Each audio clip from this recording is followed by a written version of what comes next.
So my name is Kimberly Basolto, and this is my resource use project.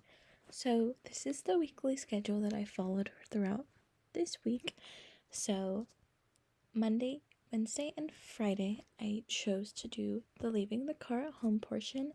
Monday through Wednesday, I decided to do electricity back to back, since that's usually the peak of when we use our electricity due to me and my roommate both having a job and forgetting to unplug things and turn things off throughout the week rather than the weekend when we're both home. And then as my food, I decided to go fully vegan to change my diet, and I decided to do this on Tuesday, Thursday, and Friday.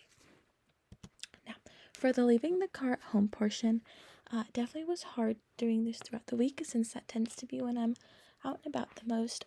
It was nice having Tuesday and Thursday as a little bit of wiggle room if I absolutely needed to travel by vehicle.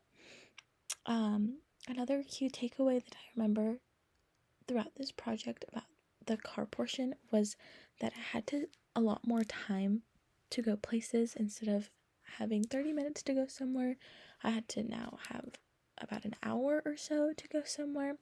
So it's really hard to gauge time once you're used to going so quickly. And it was also hard to say no to carpooling since that's the main source of transportation that my friends and I use.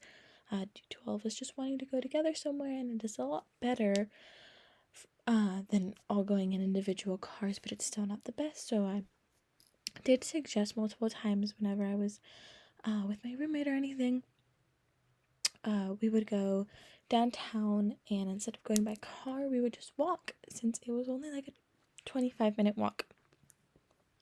Also, I found that I saved around 8 gallons of gas this week that would otherwise have been put into the atmosphere, which was really nice. My roommate and I go almost everywhere together by car, so having saved this gas was really cool to see. Now for the electricity portion, it was definitely a challenge having this throughout the week since it is a lot easier to forget about light switches since we're just in and out. I decided to mostly focus on vampire appliances that we completely do not think about, such as printers, the Keurig, toasters, blenders, etc. Also in my room, I don't use the overhead light. I have a bunch of other lights that are plug-in. So those were a little bit of a nuisance to have to remember to unplug before bed since I have a terrible tendency to fall asleep with those on. But I did find that taking care of my vampire appliances every day while I was doing the electricity portion and unplugging the lights in my room before bed significantly brought down our PG&E bill, as we got the bill around the same time where this project was over, and it was very, very nice to see the trend go down and also the amount that we had to pay go down. So yeah, and moving on to the food portion, I was never a really big fan of meat, and I am allergic to seafood. So the main struggles I had with this were just chicken, since it is my main source of protein that I rely on, as well as dairy. Now, I am lactose intolerant slightly, so it was probably in my best interest to cut dairy out, although it is very, very hard to because I am a big fan of nachos and ice cream. But I decided to do it since I did used to be vegan for about a year in the past, but I had to quit because it was too hard. So I decided to give myself this challenge.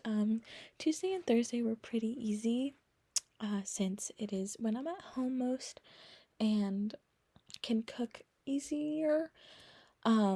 And then Friday, I decided to give myself a little challenge since it's when I go out usually, and I know that a lot of restaurants aren't very vegan friendly, but it was quite rewarding to be able to say that I successfully did these days without eating dairy or meat or any animal products. Some benefits I saw from it were that I felt extremely less sluggish throughout the day. This was probably due to me no longer eating something I'm allergic to, but nonetheless, it made me feel very nice. Also, I found that I had increased energy throughout the day. Usually there comes to a point where I'm just exhausted, but I didn't have that. Also, I am a big cyclist, so usually you eat a lot before long rides, and I tried to eat as much as I could before this ride, and it actually was one of my new personal records for cycling non-stop, and I did not hit a point in my ride where I felt like I couldn't do it anymore. I had sustained energy throughout the entire amount of my ride, which was quite surprising and definitely will leave me to think about this more. And I also just felt less guilty about what I was eating, knowing that nothing that I ate caused harm or pain to any other being.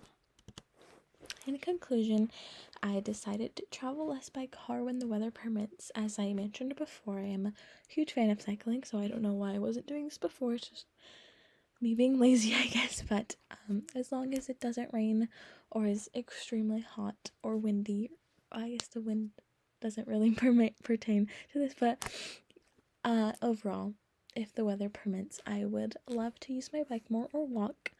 And I would like to continue being cautious of the energy use, since I did see my bill go down significantly, which was really nice. Also, it reminded me of why I used to care greatly about the food that I ate, considering that it made me feel better, and although it is hard, I do believe that it is worth it. Alrighty, thank you so much.